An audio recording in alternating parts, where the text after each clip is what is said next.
তোমাদের যে রেসিপিটা শেয়ার করব সেটা হচ্ছে লোটে মাছের চপ। আমি মাছ করব আর লোটে মাছের চপ করব। এই লোটে মাছের চপটা না আমার খুব করতে ইচ্ছা করছে, আর এরকম অনেক জিনিস আছে যখন দেখবে আমার মাথায় আসে যে না আমি এটা করব, তখন ওটা করবই, ওটা না করা পর্যন্ত আমি শান্তি পাই না। তো ভাবলাম আজকে একটু লোটে মাছের। তো ফ্রেন্ডস দেখো, লোটে মাছের চপ করতে চলে আসলাম। লোটে মাছগুলো নুন হলুদ দিয়ে সেদ্ধ করে নিয়েছি, তারপর এগুলোকে কাটা ছাড়িয়ে আমি নেব ভালো করে। হ্যাঁ, তো লম্বা লোটে মাছের কাটা ছাড়ানো না খুব ইজি। এরকম লম্বা একটা কাটা থাকে দেখবে মাঝখানে, সেটা তোমাদের ভালো করে ছাড়িয়ে নিতে হবে। কাটাগুলো মুখে পড়লে কিন্তু চপে একটুকু ভালো লাগবে না, সেই জন্য কাটাগুলো ছাড়িয়ে নিতে হবে।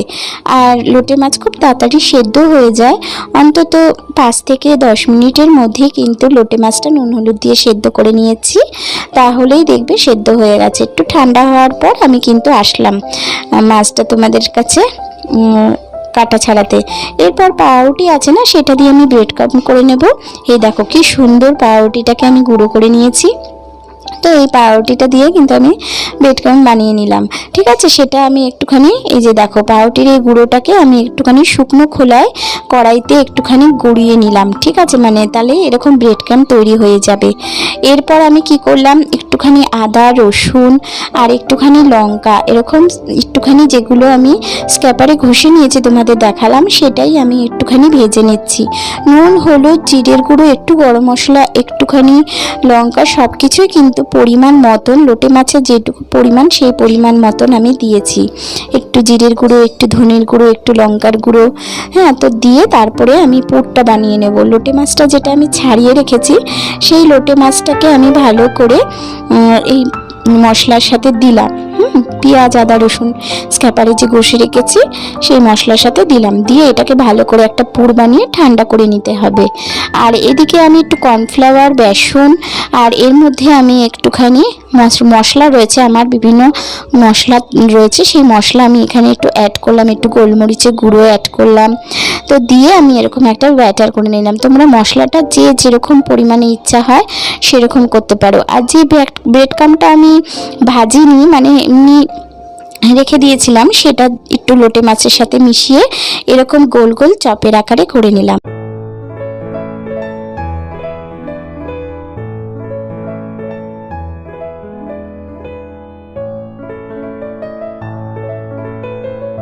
এবারে ওই ব্রেড ক্রাম্বটার ওপরে চপগুলোকে এরকম ভালো মতন করে ডুবিয়ে ডুবিয়ে আমি এরকম কিন্তু চপের আকারে গড়ে নিচ্ছি। ঠিক আছে, তো দেখো এইভাবে চপের আকারে গড়ে নেওয়ার পর এবারে এগুলো যখন হয়ে যাবে তখন এগুলোকে একটুখানি রেখে দিতে হবে। ঠিক আছে, রেখে দিয়ে একটুখানি রেস্ট নিতে হবে, আর কি রেস্ট দিতে হবে, নিতে হবে না, সরি, রেস্ট দিতে হবে এগুলোকে। তো তারপরে আমি এগুলোকে ভেজে নেব। এগুলোকে এবারে গরম তেলে আমি একটুখানি ভেজে নিচ্ছি চপগুলোকে।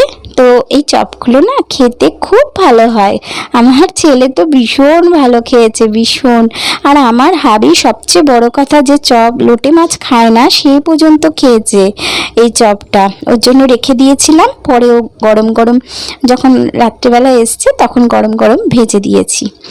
তো দেখো এই তারপরে এই লোটে মাছটা চপটা কিন্তু একদম ভাজা হয়ে গেছে। এটা একটা টিস্যু পেপারে আমি বেড়ে নিয়েছি। তো এইভাবে কিন্তু আমি লোটে মাছের চপটা করে নিয়েছি। ঠিক আছে, তো দেখো এটা সসের সাথে খেতে পারো, কাসুন্দি আছে না, সেই কাসুন্দির সাথে খেতে পারো। তো দারুণ টেস্টি হচ্ছে, খুব ইয়ামি একটা রেসিপি তোমাদের